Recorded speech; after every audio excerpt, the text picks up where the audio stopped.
సజీవులమై నిలిచి ఉన్న మనము వారితో కూడా లేకమై దేవునిని ఎదుర్కొందుము. చాలండి, నాకే చూడాలి. ఏమండి, మనం సజీవులుగా ఉన్నాం కదా, మరి ఎలాగా దేవుని రాజ్యానికి మనం ఎత్తబడతాము? ఏ శరీరాలతో అని డౌట్ సంగమా. సజీవులమై ఉన్న మనము మహిమ శరీరాలతో దేవుని రాజ్యానికి ఎత్తబడతాము. మనకంటే ముందు మరణించిన వారు బ్రతుకుతారు. ఆ తర్వాత సజీవులమైన మనము మహిమ శరీరాలతో దేవునిని ఎదుర్కొంటాము. ప్రియమైన సంఘము సజీవముగా మహిమ శరీరాలతో దేవుని రాజ్యానికి చేరుతాం. దానికి సాదృశ్యంగా పాత నిబంధన గ్రంథంలో హానోకు అనే వ్యక్తి ఉన్నాడు. ఆయన 360 సంవత్సరాలు భూమి మీద బ్రతికి 360 సంవత్సరాలు దేవునితో నడుచుకుంటూ పర్వత పట్టణానికి వెళ్ళిపోయాడు అని చెప్పి విన్నాం. ప్రియ సంగమా, ఆనాటి దినమేందు హానోకు యొక్క ప్రియ సంగమా ఆ ఆరోహణము సంగమునకు సాదృశ్యముగా ఉన్నది అని చెప్పి దేవుని వాక్యాన్ని మనము నేర్చుకున్నాం. ఈరోజు దేవుని వాక్యాన్ని మరొక నూతన వాక్యాన్ని నేర్చుకుని ప్రభు సన్నిధిని విడిచి వెళదాము. ఈరోజు ఈ ఆదివారానికి ఒక ప్రత్యేకత ఉంది ప్రియమైన సంగమా. ఏంటి ఆ ప్రత్యేకత అని అంటే పెంతుకొస్తు పండుగ దినము. ఈరోజు ఏంటంటే పెంతుకొస్తు పండుగ దినం. పెంటెకాస్టల్ ప్రియమైన సంగమా ఏంటంటే 50 అని అర్థం అంట. 50 అని ఎలా అన్నారు అని అంటే పస్కా పండుగ జరిగిన దినమున మొదలుకొని 50 రోజులు లెక్కేసుకుంటే వచ్చే పండుగే పెంతెకొస్తు పండుగ. అనగా దేవుని పరిశుద్ధుడైన ఆ పరిశుద్ధాత్మ దేవుడు భూలోకానికి దిగి వచ్చిన రోజు.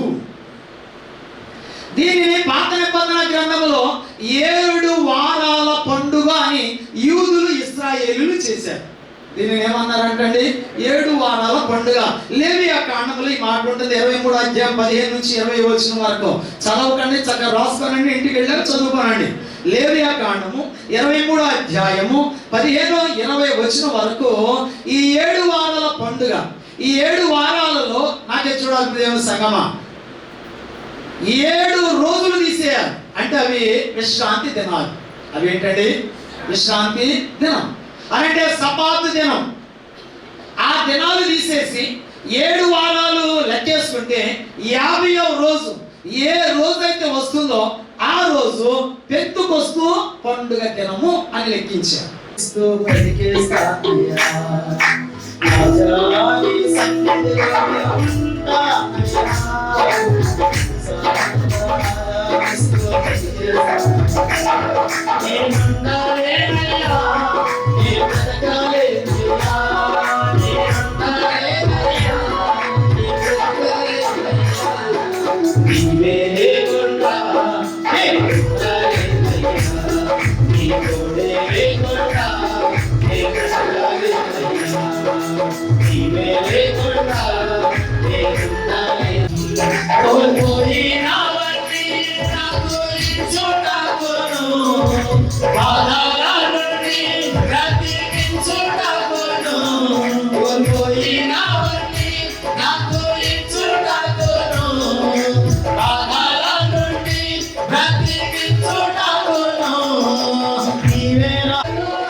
స్థితిని మా గతిని మార్చిన దేవుడు ఆయన.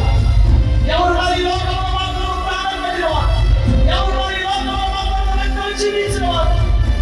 సహోదరుల జీవితంలో ఎవరు ఉన్నారయ్యా? అయ్యా నిర్లక్ష్యం ఇంతకాలం ఉన్నాయేమో క్షమించకండి. మీ ఆత్మ పవిత్రతగా మీకు వందనాలు, మీ ఆత్మ అభిషేకంతో పవిత్రతగా మీకు వందనాలు. దానికి ఎందరో ఫలితాలు కాలేదని ఎదుర్కొపోయారు. అయ్యా వారిని కూడా జ్ఞాపకం చేస్తుంది.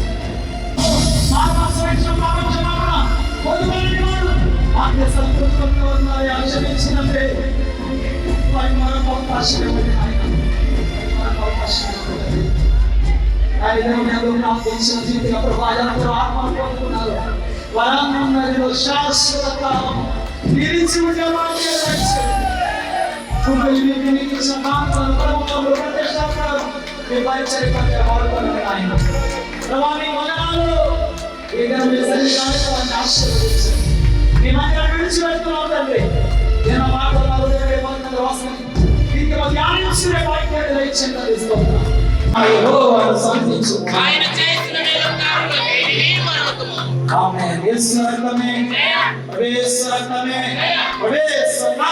సంపూర్ణ స్వస్థత విజయము విడుదల దేవుని నీకు ఆశీర్వాదం దేవుని సన్నిధి విడిచి వెళ్దాం. మనమే యెహోవా యొక్క ప్రేమయు ఆయన కుమారుని యేసుక్రీస్తు వారి యొక్క కృపయు పరిశుద్ధాత్మ దేవుని యొక్క అన్యోన్య సహవాసం ఇప్పుడు ఎల్లప్పుడూ దేవుని సన్నిధిలో పడిన మనందరికీ, దేవుని సన్నిధిలో రాలేకపోయిన దేవుని పిల్లలకు, ఈ ప్రాంత ప్రజలకు, లోకంలో ఉన్న పరిశుద్ధులకు, ఆన్లైన్ లో ఉన్న వారికి దేవుని యెహోవా సదా తోడై ఉండి నడిపించును గాక.